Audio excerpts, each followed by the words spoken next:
Bonjour à tous et à toutes, j'espère que vous allez bien. Suite et fin de cette lecture du livret « Paisible comme un étang de forêt », une méditation d'Ajahn Chah. Nous en étions à la partie 6, Question au maître.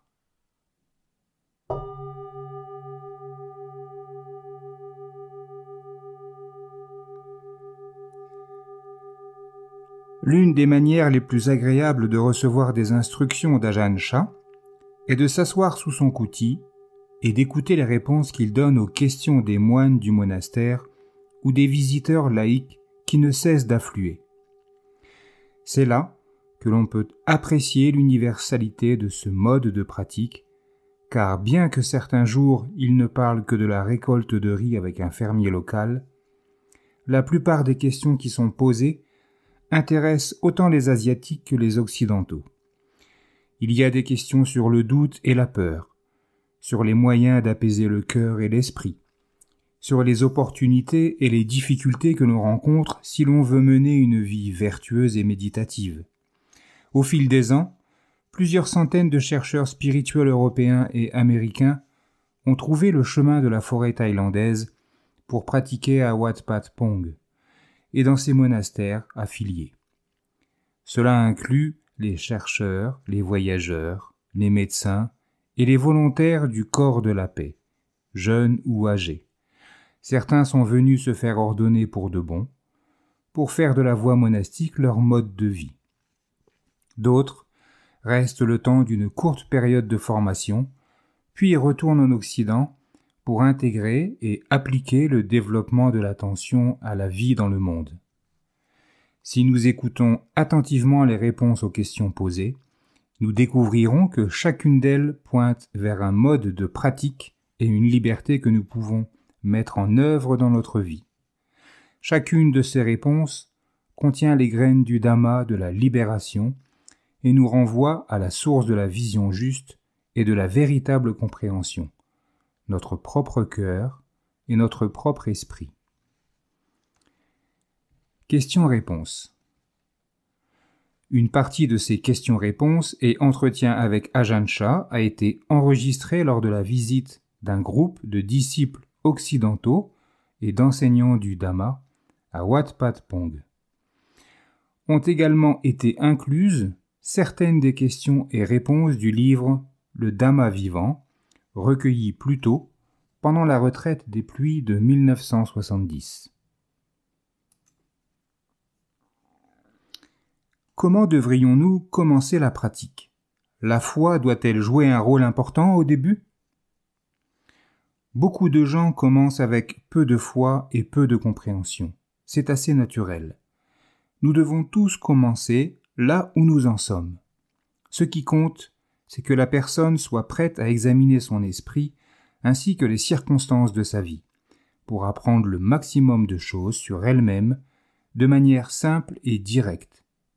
C'est alors que la foi et la compréhension mûriront dans son cœur. Je fais de gros efforts pour pratiquer, mais j'ai l'impression de n'arriver à rien. N'essayez pas d'arriver quelque part dans la pratique. C'est précisément le désir d'être libre ou éveillé qui risque de vous empêcher de vous libérer. Vous pouvez faire tous les efforts que vous voudrez, pratiquer ardemment, nuit et jour. Si vous avez toujours ce désir d'obtenir quelque chose, vous ne trouverez jamais la paix, car la force de ce désir va engendrer doute et agitation. Quelle que soit la durée de votre pratique ou l'énergie que vous y investirez, la sagesse ne pourra jamais naître du désir. Contentez-vous de lâcher prise. Observez l'esprit et le corps avec attention, mais n'essayez pas d'obtenir quoi que ce soit. Sinon, lorsque vous méditez et que l'esprit commence à se calmer, vous allez immédiatement penser « Oh, en suis-je arrivé au premier degré d'éveil ? Que dois-je faire ensuite ?» Et vous allez tout perdre instantanément. Il est préférable de vous contenter d'observer comment la pratique se développe naturellement. Vous devez être attentif, sans penser à des notions de niveau. Être simplement et directement attentif à ce qui se passe dans votre cœur et dans votre esprit. Plus vous regarderez, plus vous verrez clair. Si vous apprenez à exercer une attention totale, vous n'aurez pas à vous soucier du stade que vous aurez atteint. Continuez simplement à avancer dans la bonne direction et les choses se dérouleront tout naturellement. Comment puis-je parler de l'essence de la pratique ? Avancer n'est pas juste, reculer n'est pas juste, et rester immobile n'est pas juste non plus. Il n'y a aucun moyen de mesurer ou de catégoriser la libération de la souffrance. Mais ne devons-nous pas chercher à atteindre une concentration plus profonde ? En méditation assise, si votre esprit atteint le calme et la concentration, ce sont des outils importants à utiliser. Mais vous devez faire attention à ne pas être piégé par la tranquillité. Si vous méditez uniquement pour entrer en concentration, vous vous sentirez très bien, mais vous perdez votre temps. La pratique consiste d'abord à s'asseoir et à laisser l'esprit s'apaiser et s'unifier. Mais ensuite, il s'agit d'utiliser cette concentration pour examiner la nature du corps et de l'esprit. Sinon, si vous faites simplement taire l'esprit, il sera paisible et débarrassé de ses pollutions, seulement pendant la durée de l'assise. C'est comme utiliser une pierre pour couvrir une fosse à ordures. Quand on enlève la pierre, la fosse est toujours infestée et pleine d'ordures. La question n'est pas combien de temps il faut méditer. Vous devez utiliser votre concentration, non pas pour vous perdre momentanément dans la félicité, mais pour examiner en profondeur la nature du corps et de l'esprit. Voilà ce qui va vous libérer réellement. Examiner au plus près le corps et l'esprit n'implique pas l'utilisation de la pensée. Il y a deux niveaux d'observation. L'un passe par la pensée discursive et vous piège dans une perception superficielle de ce que vous vivez. L'autre est une écoute intérieure silencieuse et concentrée. Ce n'est que lorsque l'esprit est concentré et immobile que la vraie sagesse peut surgir naturellement. Au début, la sagesse est comme une voix très douce, une jeune pousse tendre qui commence tout juste à sortir de terre. Si vous ne comprenez pas cela, vous risquez d'y penser trop et de la piétiner. Mais si vous la ressentez en silence, alors, dans cet espace, vous pouvez commencer à sentir la nature fondamentale de votre corps et des processus mentaux. C'est cette façon d'observer qui vous fera comprendre ce que sont l'impermanence, la vacuité et l'impersonnalité du corps et de l'esprit. Mais si nous ne cherchons rien, alors qu'est-ce que le Dhamma ? Le Dhamma est partout où votre regard se pose. Construire un bâtiment, marcher dans la rue, s'asseoir dans les toilettes, ou ici, dans la salle de méditation.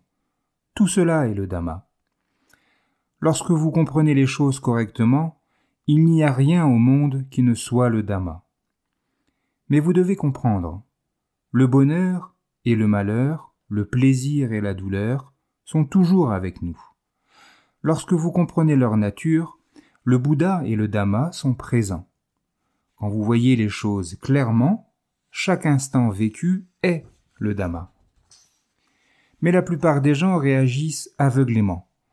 Confrontés à tout ce qui est agréable, ils disent « Oh, j'aime ça, j'en veux encore ».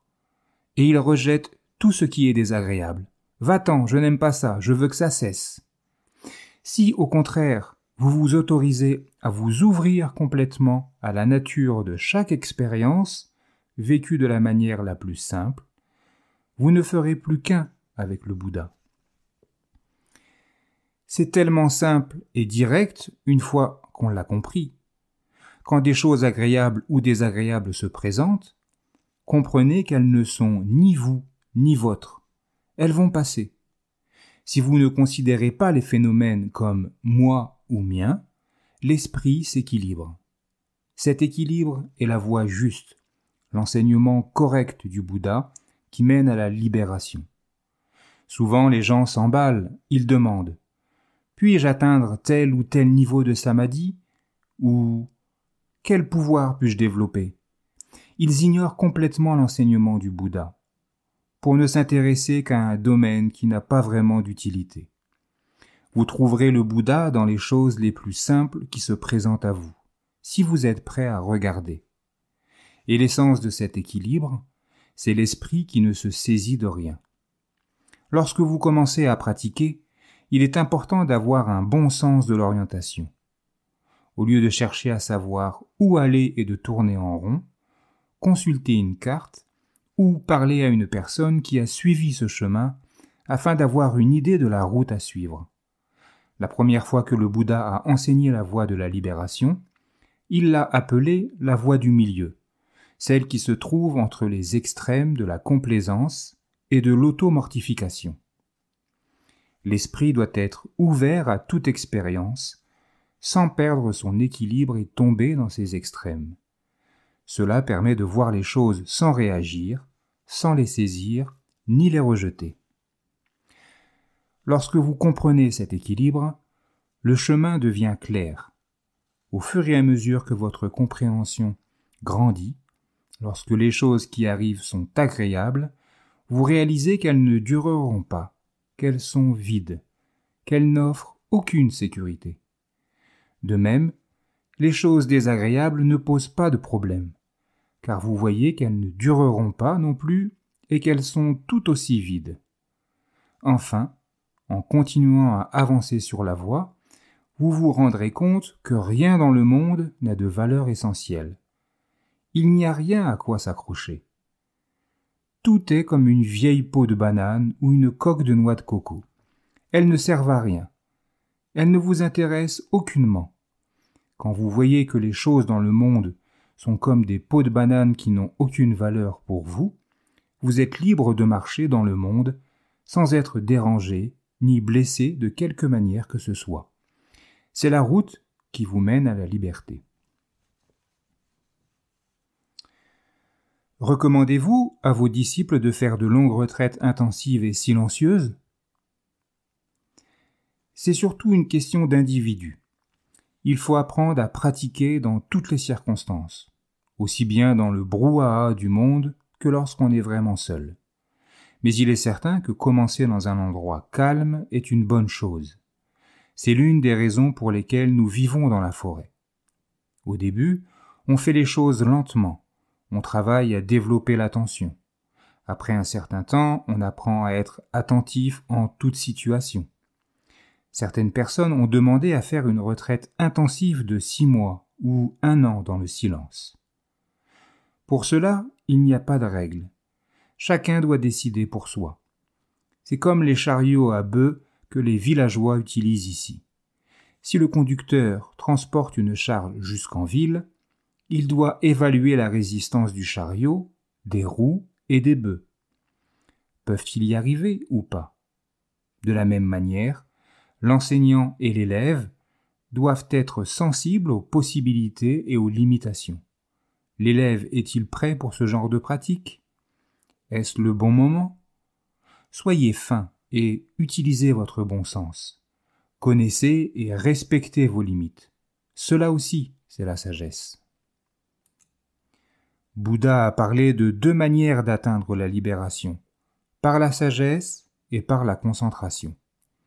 Les personnes qui sont plutôt orientées vers la libération par la sagesse entendent le Dhamma et commencent immédiatement à le comprendre.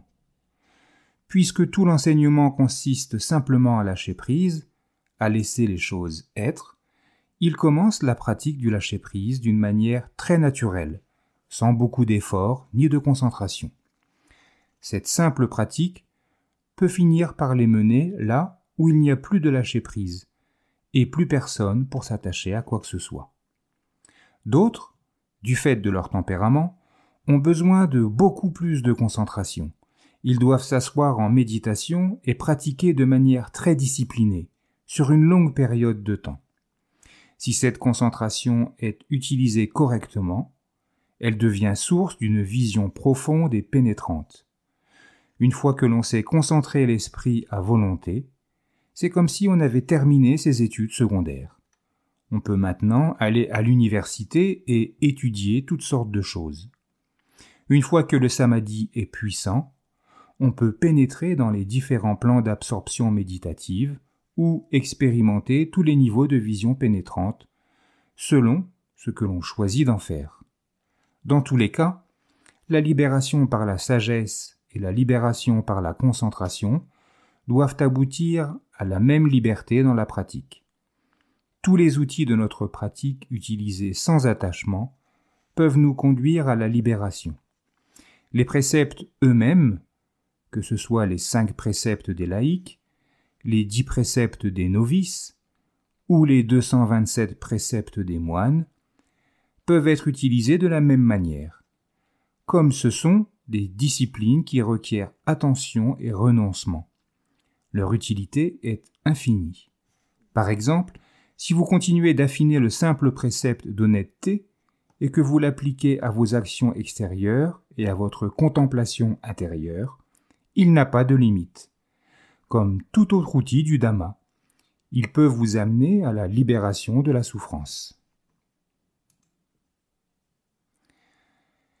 Est-il utile de faire en plus la méditation méta, bienveillance pour tous les êtres?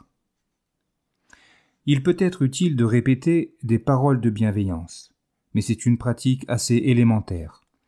Lorsque vous aurez vraiment examiné votre esprit et développé l'essence même de la pratique bouddhiste, vous comprendrez que le véritable amour est quelque chose qui surgit spontanément.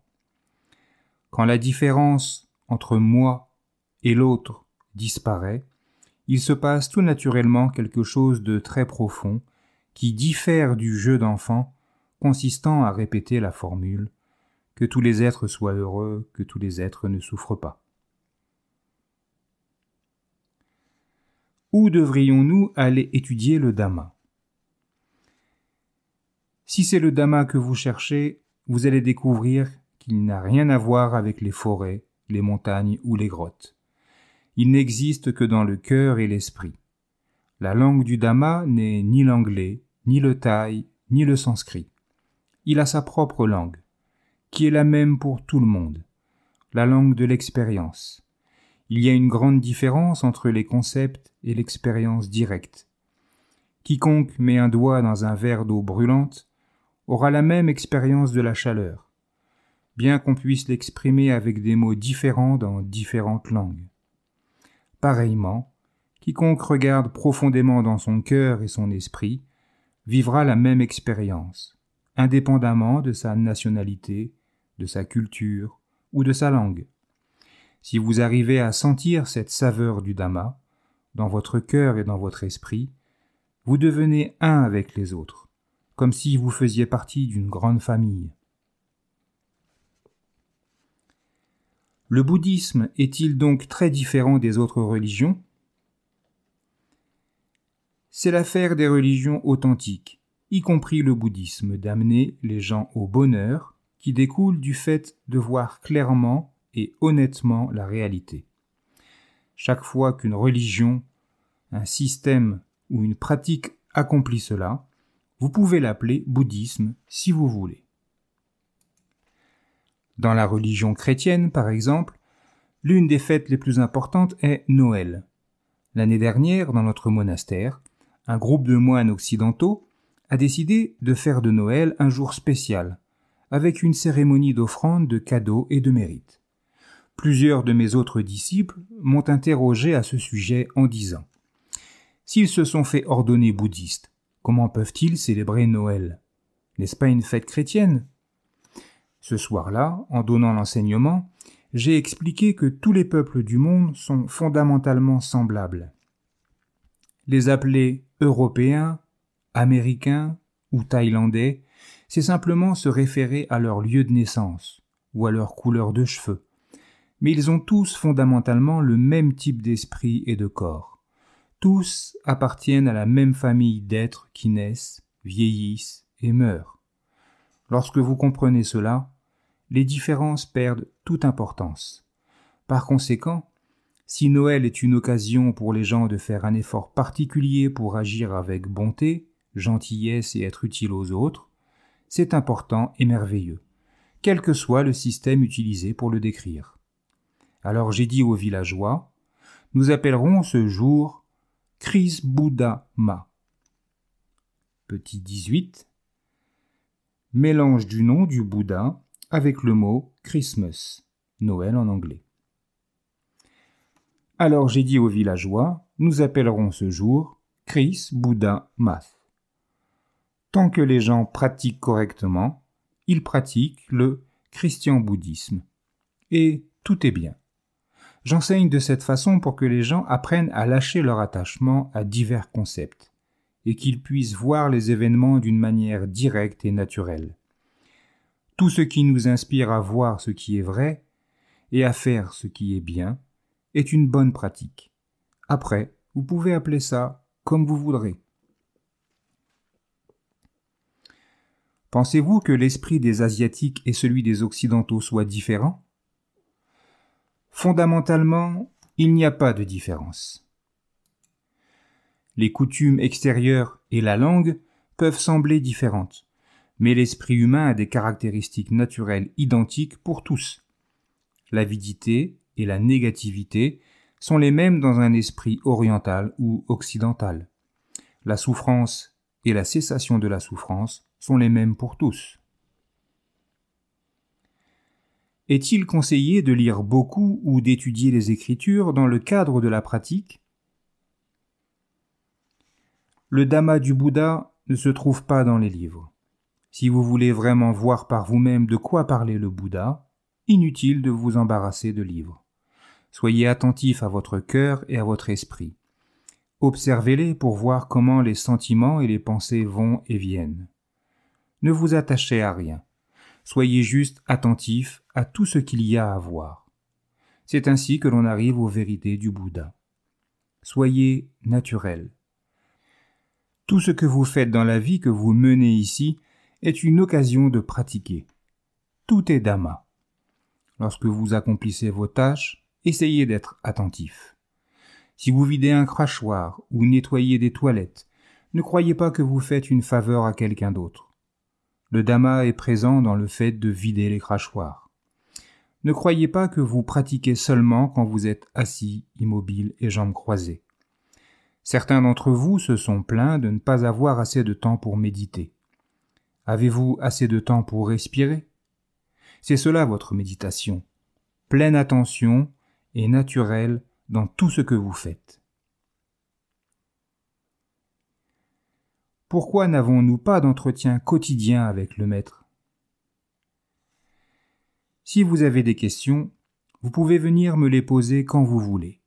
Mais ici, nous n'avons pas besoin d'entretien quotidien. Si je réponds à vos moindres questions, vous ne comprendrez jamais le processus du doute dans votre esprit. Il est essentiel que vous appreniez à vous observer, à vous entretenir avec vous-même.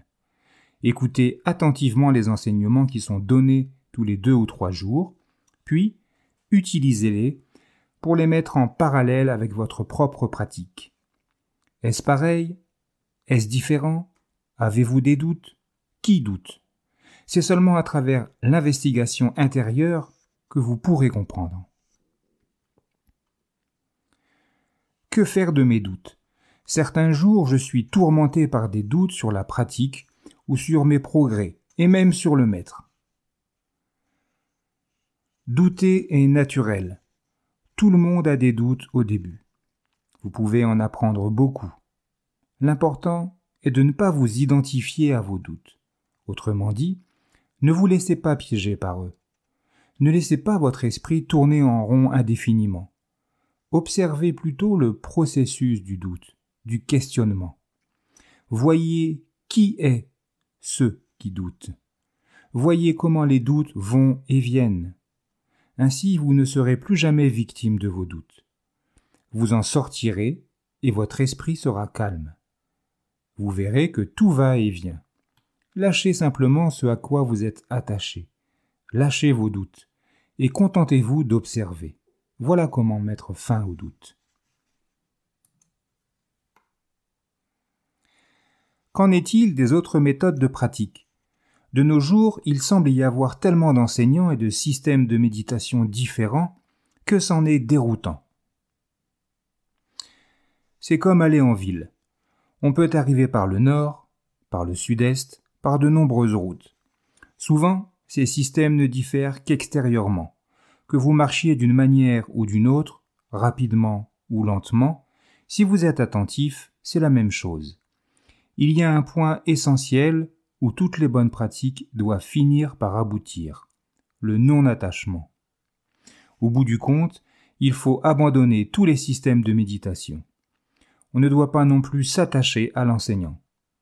Si un système conduit au renoncement total, au non-attachement, c'est une pratique correcte. Vous souhaiterez peut-être voyager, rencontrer d'autres enseignants et essayer d'autres systèmes. Certains d'entre vous l'ont déjà fait, c'est un désir naturel. Mais vous découvrirez que poser 1000 questions et connaître de nombreux systèmes ne vous mènera pas à la vérité. Vous finirez par vous lasser. Vous verrez que ce n'est qu'en s'arrêtant et en examinant son propre cœur et son esprit que l'on peut découvrir ce dont parlait le Bouddha. Inutile d'aller chercher à l'extérieur de vous-même. Vous finirez par devoir faire face à votre véritable nature. C'est précisément là où vous êtes dans l'instant que vous pouvez comprendre le Dhamma. On a souvent l'impression que beaucoup de moines ici ne pratiquent pas. Ils ont l'air négligents ou peu attentifs, et cela me dérange. En voyant que d'autres moines se conduisent mal, vous êtes agacé et vous souffrez inutilement en pensant. Il n'est pas aussi sérieux que moi. Ce ne sont pas des méditants sérieux comme nous. Ce ne sont pas de bons moines. Essayez de faire en sorte que tout le monde agisse comme vous le souhaitez. Ne pourra faire que vous faire souffrir. Personne ne peut pratiquer pour vous, pas plus que vous ne pouvez pratiquer pour les autres. Regarder les autres ne vous aidera pas dans votre pratique. Regarder les autres ne développera pas la sagesse. C'est une sérieuse pollution mentale. Ne faites pas de comparaison, pas de discrimination. La discrimination est dangereuse, comme une route à virage en épingle à cheveux. Si nous pensons que les autres sont pires, meilleurs ou semblables, nous nous écartons de la voie. Si nous faisons des différences, nous ne pourrons que souffrir. Ce n'est pas à vous de juger si la discipline des autres est mauvaise ou si ce sont de bons moines. La discipline monastique est un outil à utiliser pour votre propre méditation, pas une arme pour critiquer ou trouver à redire. Abandonnez vos opinions et observez-vous. Voilà ce qu'est notre Dhamma. Si vous êtes agacé, observez cet agacement dans votre esprit. Soyez simplement conscient de vos propres actions et de vos ressentis. Alors vous comprendrez. C'est ainsi que l'on pratique. Je fais très attention à pratiquer la modération des sens, je garde toujours les yeux baissés, et je suis conscient de la moindre de mes actions. Lorsque je mange, par exemple, je prends le temps de voir chaque étape de la mastication, du goût, de la déglutition, etc. Et je suis chaque étape délibérément, attentivement. Cette pratique est-elle correcte? La maîtrise des sens est une bonne pratique. Nous devons y être attentifs tout au long de la journée. Mais n'en faites pas trop. Mâchez, marchez, mangez et agissez naturellement, puis développez une attention naturelle de ce qui se passe en vous. Forcer votre méditation ou vous forcer à adopter des fonctionnements compliqués est une autre forme d'avidité. La patience et l'endurance sont nécessaires. Si vous agissez naturellement et avec attention, la sagesse viendra toute seule. Quel est votre conseil aux nouveaux pratiquants? Le même qu'aux autres pratiquants. Persévérez. Je peux voir mes ressentis négatifs et mon avidité, mais comment observe-t-on l'ignorance de la réalité? Vous êtes à cheval, et vous demandez où est le cheval. Observez, soyez attentifs. Qu'en est-il du sommeil? Combien de temps dois-je dormir? Ne me le demandez pas à moi, je ne pourrai pas vous répondre. Par contre, ce qui est important, c'est de vous observer et d'apprendre à vous connaître. Si vous essayez de dormir trop peu, le corps se sentira mal, et il vous sera difficile de rester parfaitement attentif. Trop de sommeil, en revanche, engendre un esprit brouillé ou agité. À vous de trouver le juste équilibre. Surveillez attentivement l'esprit et le corps, et observez vos besoins en sommeil jusqu'à ce que vous trouviez la quantité optimum. Se réveiller puis se retourner pour un petit roupillon supplémentaire est une pollution mentale. Soyez pleinement conscient dès que vos yeux s'ouvrent. En ce qui concerne la somnolence, il existe de nombreuses façons de la surmonter. Si vous êtes assis dans le noir, allez dans un endroit éclairé. Ouvrez les yeux, levez-vous et rafraîchissez-vous ou tapotez votre visage, ou bien allez vous doucher. Si vous avez sommeil, changez de posture. Marchez beaucoup, marchez à reculons. La peur de heurter quelque chose maintiendra éveillé. Si cela échoue, restez immobile, videz l'esprit et imaginez qu'il fait grand jour. Ou bien asseyez-vous au bord d'une haute falaise ou d'un puits profond. Vous n'oserez pas vous endormir. Si rien ne fonctionne, alors allez vous coucher. Allongez-vous en étant pleinement conscient et essayez de rester conscient jusqu'au moment où vous vous endormirez. Ensuite, dès que vous vous réveillez, levez-vous. Qu'en est-il de la nourriture? Quelle est la juste quantité à manger? Je vous ferai la même réponse que pour le sommeil. Vous devez apprendre à vous connaître.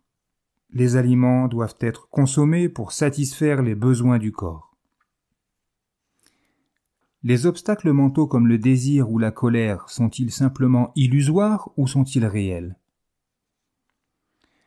Les deux. Les pollutions mentales que nous appelons désir, aversion et ignorance de la réalité ne sont que des mots et des formes, tout comme nous disons qu'un bol est grand, petit ou joli. Si nous voulons un grand bol, nous disons que celui-ci est petit. Nous créons de tels concepts à cause de nos désirs. Le désir nous fait discriminer, alors que la vérité, c'est que les choses sont simplement comme elles sont. Diriez-vous par exemple que vous êtes un homme? Oui, c'est ce qu'il paraît. Mais en réalité, vous n'êtes qu'une combinaison d'éléments, un ensemble d'agrégats en constant changement. Lorsque l'esprit est libre, il ne fait pas de discrimination, pas de grand ni de petit, pas de vous ni de moi, rien. Nous parlons d'anatta ou non-soi, mais en réalité, en fin de compte, il n'y a ni atta ni anatta. Pouvez-vous nous en dire un peu plus sur le karma? Le karma, c'est l'action. Le karma, c'est l'attachement. Le corps, la parole et l'esprit engendrent tous du karma lorsque nous nous attachons. Nous développons des habitudes qui risquent de nous faire souffrir plus tard. C'est le résultat de notre attachement, des pollutions mentales du passé. Quand nous étions jeunes, nos parents nous grondaient et nous punissaient parce qu'ils voulaient nous aider. Nous étions contrariés quand nos professeurs nous sermonnaient. Mais plus tard, nous avons compris pourquoi ils agissaient ainsi. Le karma fonctionne de la même façon. Supposons que vous ayez été voleur avant de devenir moine. Vous avez volé, rendu malheureux des gens, y compris vos parents, et voilà que maintenant vous êtes moine. Et quand vous vous rappelez le malheur que vous avez causé, vous vous sentez mal et vous en souffrez. De même, si vous avez fait quelques actes de gentillesse dans le passé et que vous vous en souvenez aujourd'hui, vous êtes heureux, et cet état d'esprit joyeux est le résultat d'un karma passé. N'oubliez pas que non seulement le corps, mais aussi les paroles et les pensées peuvent engendrer des résultats dans le futur. Tout est conditionné par des causes, à la fois à long terme et à chaque instant. Mais vous n'avez pas besoin de penser au passé, au présent ou au futur. Observez simplement le corps et l'esprit maintenant. Vous pouvez vous-même déterminer votre karma si vous veillez sur votre esprit. Pratiquez et vous verrez les choses clairement. Après une longue pratique, vous saurez. Assurez-vous cependant de laisser les autres à leur propre karma. Ne vous attachez pas aux autres. Et ne les regardez pas non plus. Si je prends du poison, je souffre. Inutile que vous souffriez avec moi. Prenez le bien que vous offre votre maître. Ensuite, votre esprit deviendra aussi paisible que le sien. Parfois, il me semble que depuis que je suis devenu moine, j'ai encore plus de difficultés et de souffrances. Je sais que certains d'entre vous ont connu le confort matériel et beaucoup de liberté extérieure. En comparaison, vous menez à présent une vie austère. Je vous fais souvent asseoir et attendre pendant de longues heures. De plus, la nourriture et le climat sont différents de chez vous. Mais pour apprendre, tout le monde doit supporter un peu de souffrance, car de cette souffrance mène à la fin de la souffrance. Tous mes disciples sont comme mes enfants. Je n'ai que bienveillance envers eux, et je n'ai que leur bien-être à l'esprit. Si je semble vous faire souffrir, c'est pour votre bien. Lorsque vous vous fâchez et que vous vous apitoyez sur vous-même, vous avez une excellente occasion de comprendre le fonctionnement de l'esprit.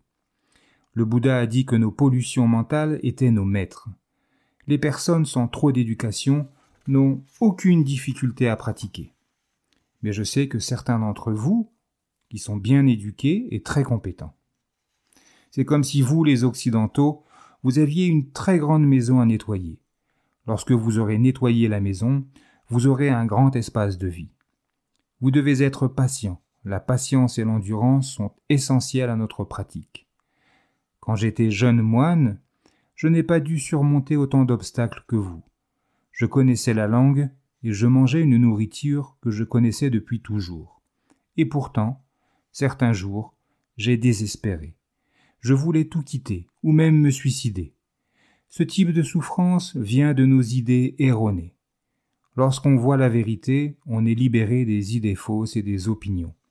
Tout devient paisible. J'ai développé des états d'esprit très paisibles grâce à la méditation. Que dois-je faire à présent? C'est bien.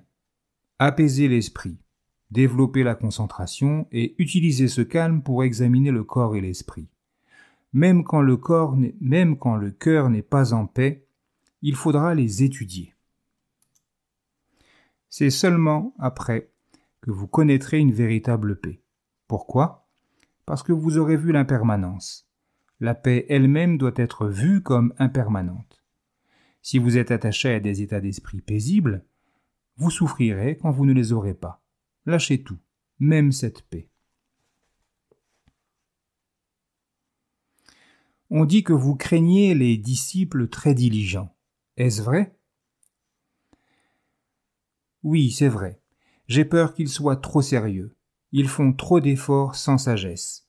Ils repoussent leurs limites jusqu'à souffrir inutilement.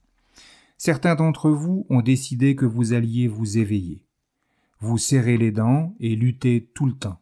Vous en faites trop, tout simplement. Tout ce qu'il y a à faire, c'est voir que tout le monde est pareil, arriver à connaître la véritable nature des choses. Tout ce qui existe, le corps et l'esprit, tout est impermanent. Il suffit d'observer cela et de ne pas s'en saisir. Je médite depuis de nombreuses années, mon esprit est ouvert et paisible dans presque toutes les circonstances. Maintenant, j'aimerais essayer de revenir en arrière et pratiquer des états de concentration élevés d'absorption mentale. De telles pratiques constituent un exercice mental bénéfique. Si vous avez de la sagesse, vous ne vous attacherez pas aux états d'esprit concentrés. De même, vouloir s'asseoir en méditation pendant de longues périodes est bien quand on s'entraîne, mais en réalité, la pratique n'a rien à voir avec la posture. La sagesse consiste à regarder directement l'esprit. Quand on a examiné et compris l'esprit, on a la sagesse, qui permet de connaître les limites de la concentration et des livres. Si vous avez pratiqué et compris le non-attachement, vous pouvez vous rapprocher des livres comme d'un bon dessert, et ils peuvent vous aider à enseigner aux autres. Ou bien, vous pouvez recommencer à pratiquer l'absorption méditative, la concentration profonde, en ayant la sagesse de ne vous saisir de rien. Pouvez-vous nous en dire plus sur la façon de partager le Dhamma avec d'autres? Agir de manière aimable et saine est le moyen le plus fondamental de répandre l'enseignement du Bouddha. Faire ce qui est bien, aider les autres à travailler avec un souci de moralité et de service, donne de bons résultats, apporte un esprit frais et joyeux pour vous-même et pour les autres. Enseigner aux autres est une belle et importante responsabilité que l'on doit accepter de tout son cœur. Pour le faire correctement, vous devez comprendre que, pour enseigner aux autres, vous devez toujours vous enseigner à vous-même. Vous devez veiller à votre propre pratique et à votre propre pureté. Il ne suffit pas de dire aux autres ce qui est correct. Vous devez travailler ce que vous enseignez dans votre cœur, en étant toujours honnête avec vous-même et avec les autres. Reconnaissez ce qui est pur et ce qui ne l'est pas. L'essence de l'enseignement du Bouddha est d'apprendre à voir les choses de manière vraie, complète et claire. Voir la vérité en elle-même apporte la liberté. Accepteriez-vous de passer en revue les principaux points de notre échange? Vous devez vous étudier intérieurement, connaître la véritable nature de votre corps-esprit simplement en les observant. Que vous soyez assis, en train de dormir ou de manger, connaissez vos limites. Faites usage de sagesse. La pratique ne signifie pas essayer d'obtenir quelque chose, juste être conscient de ce qui est. Toute notre méditation consiste à regarder directement le cœur-esprit. Vous verrez la souffrance de ce qui la cause et comment elle disparaît. Mais vous devez avoir beaucoup de patience et d'endurance. Peu à peu, vous apprendrez. Le Bouddha a recommandé à ses disciples de rester auprès de leur maître pendant au moins 5 ans. Ne pratiquez pas trop strictement. Ne vous laissez pas emprisonner par les formes extérieures. Soyez simplement naturel et observez tout cela. La discipline et les règles des moines sont très importantes. Elles créent un environnement simple et harmonieux. Faites-en bon usage. Mais souvenez-vous que l'essence de la discipline monastique consiste à veiller sur ses intentions et à examiner son cœur. Vous devez avoir de la sagesse. Regarder les autres est une mauvaise pratique. Ne faites pas de différence. Seriez-vous fâché contre un petit arbre de la forêt parce qu'il n'est pas aussi grand et droit que certains autres? Ne jugez pas les gens. Il en existe de toutes sortes. Nul besoin de porter le fardeau de vouloir tous les changer. Vous devez apprendre la valeur de la générosité et de la dévotion. Soyez patient, pratiquez la moralité, vivez simplement et naturellement. Veillez sur votre esprit. Cette pratique vous mènera à l'altruisme et à la paix. Partie 7. L'éveil. Il est merveilleux de découvrir que l'éveil et la joie décrits dans les anciens textes bouddhiques existent encore aujourd'hui. Ajahn Chah en est l'exemple vivant, lorsqu'il parle du caractère intemporel de l'éveil. Il nous exhorte à actualiser cette liberté dans notre propre cœur grâce à une pratique juste et une compréhension authentique. Et en effet, c'est possible. Aujourd'hui comme à travers les siècles, certains trouvent l'éveil en suivant la voie de l'attention et de la vision pénétrante. Pas seulement Ajahn Chah, mais aussi certains de ses étudiants et les disciples de nombreux autres maîtres bouddhistes. Le Dhamma ne demande qu'à être découvert. Son essence n'est pas plus loin que notre corps et notre esprit. Ajahn Chah le dit très directement.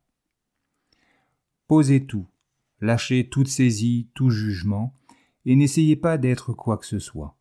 Ensuite, dans ce calme, vous pourrez percevoir l'illusion du moi. dans toutes ces manifestations, nous ne possédons rien. Lorsque nous pourrons demeurer intérieurement silencieux et éveillés, nous parviendrons à cette réalisation spontanément et librement. Il n'y a pas de moi permanent. Il n'y a personne là-dedans. Rien. Uniquement le jeu des sens. Cette réalisation apporte la liberté, la vitalité, la joie. Le sentiment que la vie est un fardeau disparaît en même temps que le sentiment d'être moi. Ce qui reste est reflété dans ces pages. Un cœur clair et ouvert, un esprit sage et libre. Alors, comme le dit Ajahn Chah, pourquoi ne pas essayer? Le non-soi. Quand on ne comprend pas la mort, la vie peut être très déroutante. Si notre corps nous appartenait réellement, il obéirait à nos ordres. Si nous lui disons « ne vieillis pas » ou « je t'interdis de tomber malade », nous obéit-il? Non. Il n'en tient aucun compte. Nous ne faisons que louer cette maison. Nous ne la possédons pas. Si nous pensons que ce corps nous appartient, nous souffrirons quand nous devrons le quitter. Mais en réalité, il n'existe pas de moi permanent, rien qui soit solide ou immuable, à quoi nous accrocher. Le Bouddha a distingué la vérité ultime de la vérité conventionnelle. L'idée d'un moi n'est qu'un concept, une convention. Dire qu'une personne est américaine ou thaïlandaise, enseignante ou étudiante, tout cela, ce sont des conventions. En fin de compte, il n'y a pas de personne qui existe. Il n'y a que de la terre, du feu, de l'eau et de l'air. Les 4 éléments combinés pour un temps. Nous appelons le corps une personne, moi. Mais finalement, il n'y a qu'anatta, le non-soi. Pour comprendre le non-soi, il faut méditer. Si vous ne faites qu'intellectualiser, votre tête va exploser. Une fois que vous aurez compris le non-soi dans votre cœur, le fardeau de la vie sera posé. Votre vie de famille, votre travail, tout sera beaucoup plus facile. Quand on voit au-delà du moi, on ne se cramponne plus au bonheur. Et quand on ne se cramponne plus au bonheur, on peut commencer vraiment à être heureux. Clair et net.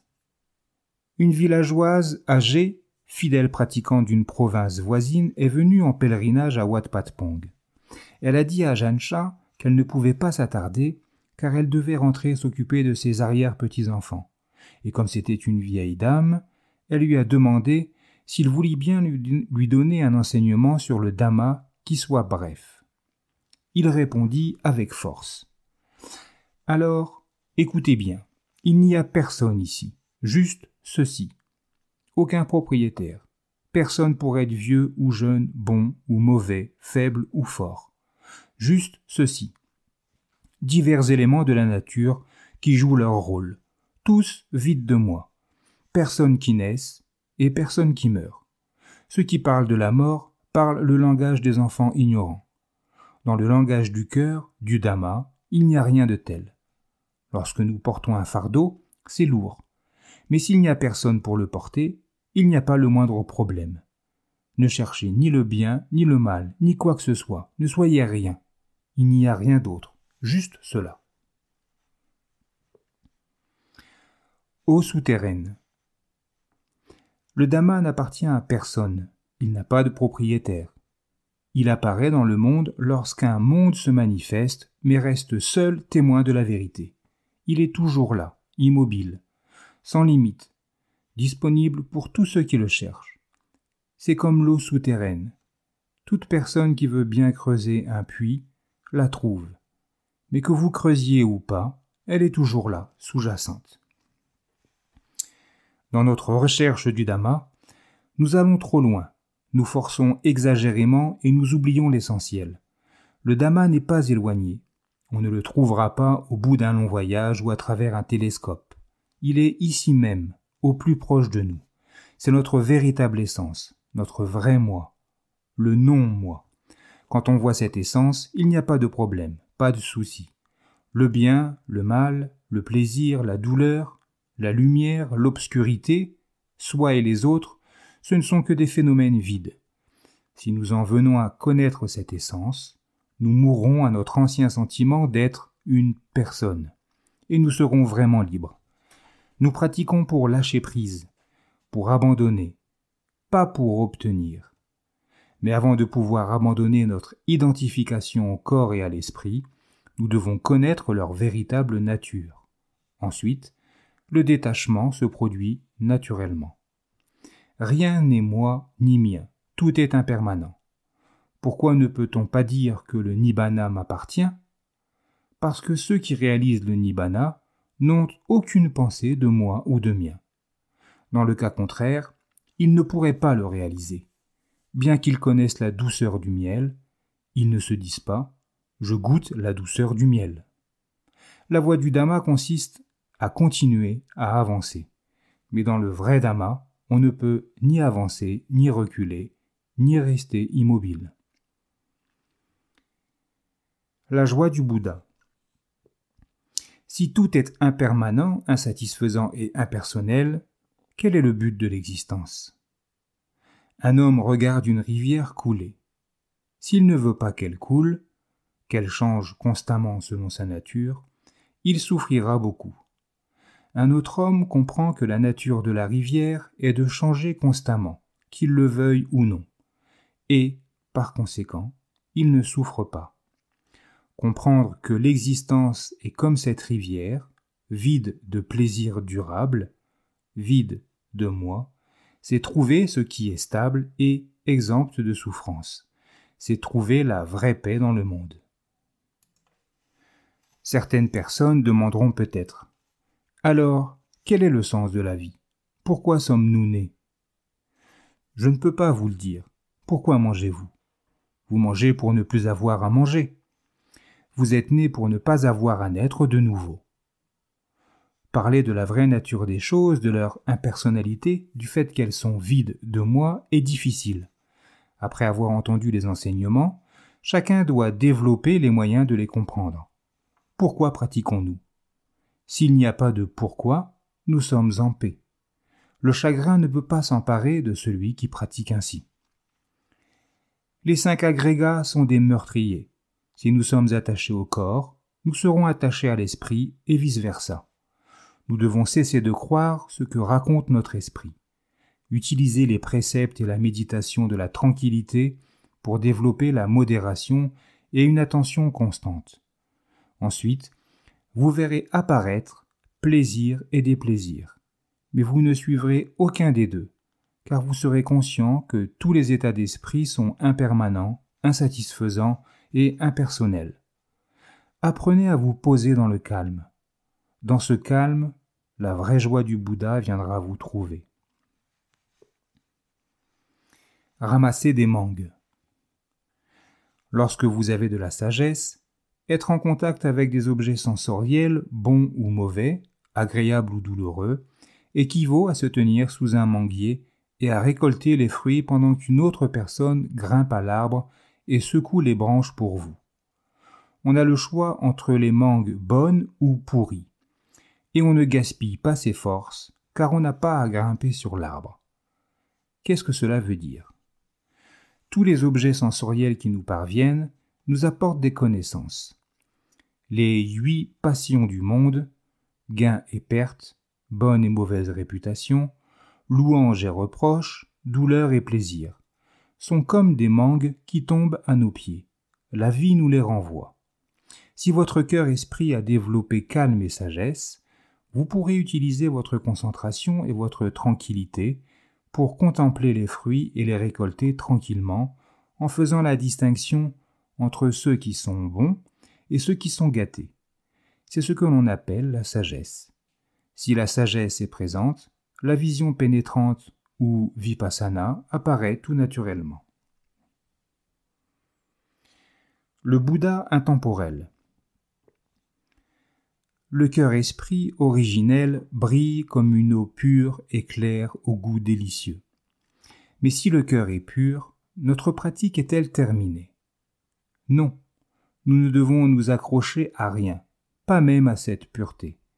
Nous devons aller au-delà de toute dualité, de tout concept, de tous les mauvais, les bons, les purs et les impurs. Nous devons aller au-delà du soi et du non-soi, au-delà de la naissance et de la mort. Voir un moi renaître est le vrai problème du monde. La pureté authentique est illimitée, intouchable, au-delà de toute dualité et de toute création. Nous prenons refuge dans le Bouddha, le Dhamma et le Sangha. C'est l'héritage de tout Bouddha qui apparaît dans le monde. Qu'est-ce que Bouddha ? Lorsque nous voyons avec l'œil de la sagesse, nous savons que le Bouddha est intemporel, non né, indépendamment d'un corps, d'une histoire ou d'une image. Le Bouddha est le fondement de tout être, la réalisation de la vérité, de l'esprit immobile. Donc le Bouddha n'est pas quelqu'un qui a trouvé l'éveil en Inde. En fait, il ne s'est jamais éveillé, n'est jamais né et n'est jamais mort. Ce Bouddha intemporel est notre véritable maison, notre demeure immuable. Lorsque nous prenons refuge dans le Bouddha, le Dhamma et le Sangha, tout ce qui relève de ce monde est à notre disposition. Tout nous enseigne en proclamant l'unique nature authentique de la vie. Il parle zen. Un étudiant zen en visite a demandé à Ajahn Chah : « Quel âge avez-vous ? Vivez-vous ici toute l'année ? » ?»« Je ne vis nulle part, a-t-il répondu. Il n'y a pas d'endroit où vous puissiez me trouver. Je n'ai pas d'âge. Pour avoir un âge, il faut exister, et penser que l'on existe est déjà un problème. Ne créez pas de problème, et le monde n'en aura pas non plus. Ne créez pas de moi, il n'y a rien d'autre à dire. Peut-être l'étudiant a-t-il compris que le cœur de Vipassana n'est pas différent du cœur du zen. Le gong non frappé. Lorsque vous vivez dans le monde et que vous pratiquez la méditation, les gens pensent que vous êtes comme un gong qui n'a pas été frappé et qui ne produit donc aucun son. Ils vous considèrent comme inutile, fou, vaincu, mais en réalité, c'est tout le contraire. La vérité est cachée dans la non-vérité. La permanence est cachée dans l'impermanence. Rien de spécial. Les gens me posent des questions sur ma pratique, sur la façon dont je prépare mon esprit à la méditation. Ce n'est rien de spécial. Je le maintiens simplement là où il est, toujours. Ils demandent : « Alors, êtes-vous un arahant ?» Petit 19. Arahant, mot pali, personne qui a atteint le 4e et ultime degré d'éveil. Alors, êtes-vous un arahant ? Puis-je le savoir ? Je suis comme un arbre, plein de feuilles, de fleurs et de fruits. Les oiseaux viennent y manger et s'y nicher. Pourtant, l'arbre ne se connaît pas comme arbre. Il suit sa nature. Il est comme il est. À l'intérieur de vous, il n'y a rien du tout. Dans ma 3e année de moine, j'avais des doutes sur la nature du samadhi et de la sagesse. Désirant vraiment faire l'expérience de la concentration profonde, je faisais de gros efforts dans ce sens. Mais pendant que je méditais, j'essayais de comprendre le processus de l'esprit entrant en concentration, ce qui me causait beaucoup de distractions. Quand je ne faisais rien de particulier, que je ne méditais pas, tout allait bien. Mais lorsque je décidais de me concentrer, mon esprit devenait extrêmement agité. Je me disais : mais que se passe-t-il ? Pourquoi cela se produit-il ? Au bout d'un certain temps, j'ai compris que se concentrer, c'est comme respirer. Si on décide de forcer le souffle pour qu'il soit profond ou superficiel, rapide ou lent, la respiration devient difficile. Mais quand on marche tranquillement, sans penser à l'inspiration ni à l'expiration, la respiration est facile et naturelle. De même, toute tentative de forcer l'esprit à se calmer n'est que l'expression de l'attachement et du désir, et empêche l'attention de se poser paisiblement. Au fil du temps, j'ai continué à pratiquer avec une grande foi et une compréhension croissante. Peu à peu, j'ai commencé à voir le processus naturel de la méditation. Comme mes désirs étaient clairement un obstacle, j'ai pratiqué avec plus d'ouverture, en examinant les éléments de l'esprit au moment où ils apparaissent. J'ai médité et observé, encore et encore. Quelque temps plus tard, je me suis retrouvé un soir dans la forêt à méditer en marchant. C'était à peu près après 23 heures. Il n'y avait presque pas de pensée dans ma tête. Je séjournais à ce moment-là dans un monastère de forêt et j'entendais les échos d'une fête dans le village voisin. Quand j'ai commencé à sentir la fatigue, je suis allé dans mon coutil. J'ai voulu m'asseoir et j'ai eu le sentiment d'être poussé à toute vitesse dans la posture jambes croisées. Il semblait que mon esprit voulait entrer en concentration profonde naturellement. C'était venu tout seul. Je me suis dit, pourquoi cela arrive-t-il ? Quand je me suis assis, j'étais vraiment calme. Mon esprit était stable et concentré. Ce n'est pas que j'étais sourd au son des chants venant du village, mais je pouvais aussi faire en sorte de ne pas les entendre. Mon esprit était focalisé sur un point unique. Quand je le tournais vers les sons, je les entendais. Quand je ne le faisais pas, tout était silencieux. Si des sons venaient, j'observais ceux qui en étaient conscients, qui étaient séparés des sons, et je me disais, si ce n'est pas cela, qu'est-ce que cela pourrait être d'autre ? Je voyais mon esprit et l'objet de l'esprit, les sons, se tenir à part, comme le bol et la bouilloire que vous voyez là.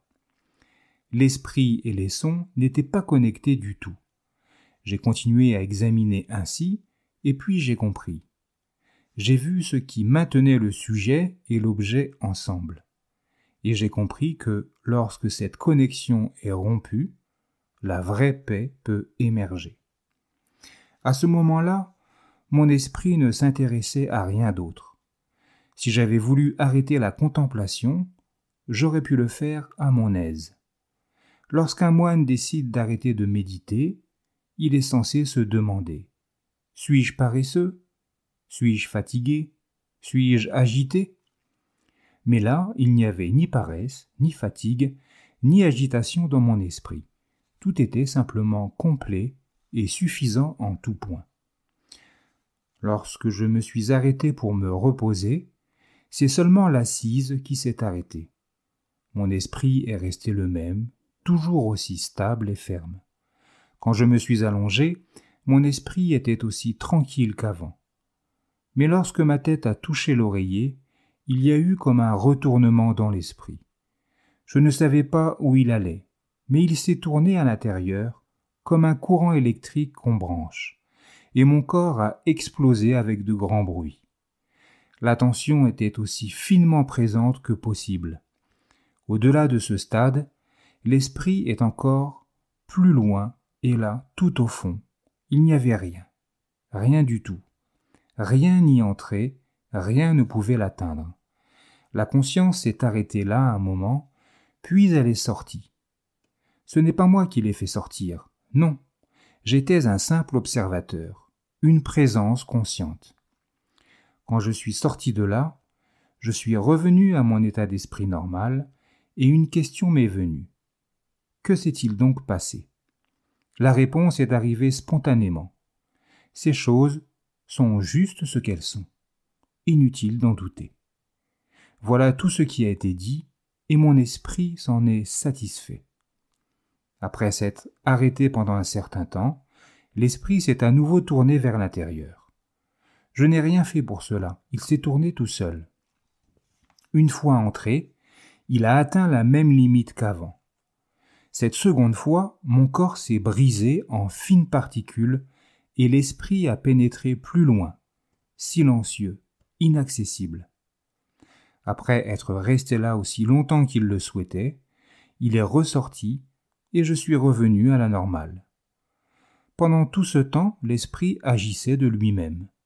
Je n'ai pas essayé de le faire entrer ou ressortir en aucune manière. Je suis seulement resté conscient et j'ai observé ce qui se passait. Je n'avais aucun doute sur la réalité de ce que j'observais. Je suis simplement resté assis à contempler le déroulement de l'expérience. La troisième fois que l'esprit s'est retourné vers l'intérieur, le monde entier a explosé. La terre, l'herbe, les arbres, les montagnes, les gens. Tout n'était qu'espace. Il ne restait plus rien. L'esprit a soutenu cet état aussi longtemps qu'il l'a pu, puis il s'est retiré et il est revenu à la normale. Je ne sais pas comment il a tenu. De telles choses sont difficiles à voir et à raconter. Il n'y a rien de comparable. Qui pourrait dire ce qui s'est passé au cours de ces 3 expériences? Qui pourrait le savoir? Comment pourrais-je les définir? Ce dont j'ai parlé ici est une question de nature de l'esprit. Il n'est pas nécessaire de parler des catégories de facteurs mentaux et de conscience. Je me suis lancé dans la pratique avec une foi profonde, prêt à mettre ma vie en jeu, et quand j'ai émergé de cette expérience, le monde entier avait changé. Toutes mes connaissances et ma compréhension avaient été transformées. Si quelqu'un m'avait vu à ce moment-là, il aurait pu me croire fou. En fait, sans une attention parfaitement stable et solide, une telle expérience risque effectivement de rendre fou, car ensuite, plus rien au monde n'est comme avant. En réalité, j'étais le seul à avoir changé, tout en étant toujours la même personne. Quand tout le monde pensait une chose, j'en pensais une autre. Quand il parlait d'une certaine manière, je parlais autrement. Je ne suivais plus les normes du reste de l'humanité. Lorsque mon esprit a atteint son apogée, c'était essentiellement une question d'énergie mentale, l'énergie de la concentration. L'expérience que je viens de décrire était basée sur l'énergie du samadhi. Lorsque le samadhi atteint ce niveau, vipassana arrive sans effort. Si vous pratiquez ainsi, vous n'aurez pas à chercher très loin. Amis, pourquoi ne pas essayer?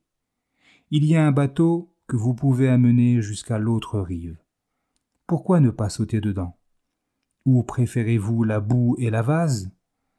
Je pourrais partir en pagayant n'importe quand, mais je vous attends. En conclusion, pour terminer, j'espère que vous poursuivrez vos voyages et que vous pratiquerez avec beaucoup de sagesse. Utilisez la compréhension que vous avez déjà développée pour persévérer dans la pratique. Cela peut devenir la base de votre croissance, de l'approfondissement d'une compréhension et d'un amour encore plus grand. Vous pouvez approfondir votre pratique de nombreuses façons. Si vous êtes timide dans la pratique, travaillez sur votre esprit pour pouvoir surmonter cet obstacle. Avec les efforts appropriés et avec le temps, la compréhension se développera d'elle-même. Mais dans tous les cas, utilisez votre propre sagesse naturelle. Ce dont nous avons parlé, c'est ce qui, à mon avis, vous est utile. Si vous le faites vraiment, vous pouvez mettre fin à tous les doutes. Vous arriverez là où il n'y a plus de questions, à cet espace de silence, cet espace où on ne fait plus qu'un avec le Bouddha, avec le Dhamma, avec l'univers. Vous seul pouvez le faire. À partir de maintenant, tout dépend de vous. Voilà pour la fin de cette lecture, de ce livret paisible comme un étang de forêt. J'espère que cela vous a plu. Je vous laisse avec de belles méditations, de belles pensées sur cet très bel enseignement et je vous dis à bientôt. Puissent tous les êtres être libérés de la souffrance.